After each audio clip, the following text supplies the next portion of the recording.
Hello दोस्तों, नमस्कार। उपदेश क्लासेस चैनपुर में आप सभी दोस्तों का स्वागत है। आज हम इस वीडियो में पढ़ेंगे कक्षा 6 की गणित चैप्टर नंबर 3 पूर्णांक। उसमें हमारी अभ्यास रहेगी अभ्यास 3D। उससे पहले इसके कुछ इम्पोर्टेंट महत्वपूर्ण सवाल के जो नियम हैं उनको समझेंगे। उसके बाद में प्रश्न अभ्यास के करेंगे। तो देर ना करते हुए शुरू करते हैं आज का सेशन। तो पूर्णांकों पर गुणा सक्रिय नियम। एक धनात्मक और एक ऋणात्मक पूर्णांक का गुणनफल ऋणात्मक पूर्णांक होता है। जैसे मान लीजिए कोई संख्या 5 है और इसका गुणा -2 से किया जाएगा, तो इसका जो गुणनफल होगा वो हमेशा 5 दूनी 10 और माइनस का चिन्ह लगेगा। यही इसका आंसर हो जाएगा।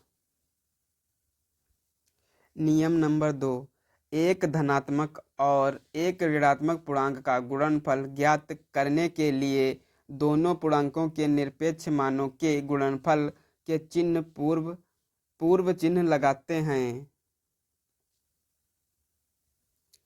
दो ऋणात्मक पूर्णांकों का गुणनफल धनात्मक पूर्णांक होता है। जैसे मान लीजिए कोई ऋणात्मक दो पूर्णांक हैं, -3 गुणे -4। ये दो पूर्णांक हैं। जब इनकी गुणा की जाएगा, जो इनसे पूर्णांक प्राप्त होगा, जो मतलब गुणनफल प्राप्त होगा, 3 चक्कू 12 और माइनस माइनस प्लस हो जाएगा, तो प्लस मतलब धनात्मक पूर्णांक प्राप्त होता है। यही इसका आंसर हो जाएगा।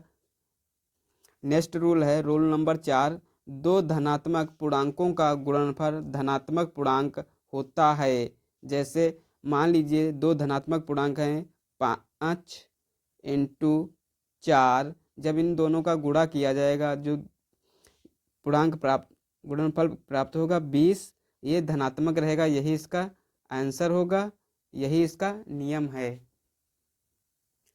रूल नंबर 5, किन्हीं दो पूर्णांकों के गुणन संक्रिया में पूर्णांकों के क्रम को बदलने पर गुणनफल नहीं बदलता है। यह गुणा का क्रम विनिमय नियम कहलाता है। तो इसको एक उदाहरण के द्वारा समझते हैं। मान लीजिए कोई संख्या है -2, उसको गुणा किया गया है 5 से। जब इसका गुणा किया जाएगा तो इसका आंसर आएगा -10। अगर यही सवाल को कुछ बदल दिया जाए कि 5 गुणे -2 किया जाए, तो भी इसका आंसर -10 ही आएगा। यही क्रम विनिमय नियम कहलाता है। रूल नंबर 6, किसी पूर्णांक में 0 से गुणा करने पर गुणनफल सदैव 0 होता है। जैसे एक उदाहरण से समझते हैं। अगर कोई 5 एक पूर्णांक है, उसको अगर 0 से गुणा कर दिया जाएगा, तो इसका गुणनफल जो प्राप्त होगा वो 0 प्राप्त होता है। नेक्स्ट नंबर है रूल, किसी पूर्णांक में 1 से गुणा करने पर गुणनफल वही पूर्णांक आता है। मान लीजिए कोई पूर्णांक है 15। अगर 15 को 1 से गुणा किया जाएगा, तो इसका वही पूर्णांक प्राप्त होगा, 15 ही प्राप्त होता है। रूल नंबर 8, किसी पूर्णांक का योगात्मक प्रतिलोम ज्ञात करने के लिए उसमें -1 से गुणा करते हैं। अगर किसी संख्या का योगात्मक प्रतिलोम ज्ञात करना है, तो उसमें -1 से गुणा करेंगे। जैसे मान लीजिए कि 5 का योगात्मक प्रतिलोम ज्ञात करना है, तो इसको -1 से जब गुणा करेंगे, तो ये -5 हो जाएगा। तो 5 का योगात्मक प्रतिलोम जो होता है वो -5 होता है। अगला है रूल, पहला पूर्णांक इंटू ब्रैकेट दूसरा पूर्णांक प्लस तीसरा पूर्णांक बराबर पहला पूर्णांक इंटू दूसरा पूर्णांक प्लस पहला पूर्णांक इंटू तीसरा पूर्णांक होता है। तो जैसे इसमें दिया गया है -2 इंटू ब्रैकेट 3 + 5, ये पहला पूर्णांक है, ये दूसरा पूर्णांक है, तीसरा पूर्णांक है। तो इसके बराबर में होगा पहला पूर्णांक इंटू दूसरा पूर्णांक प्लस पहला पूर्णांक इंटू तीसरा पूर्णांक। तो इसको हल करेंगे तो सबसे पहले ब्रैकेट में गुणा करते हैं।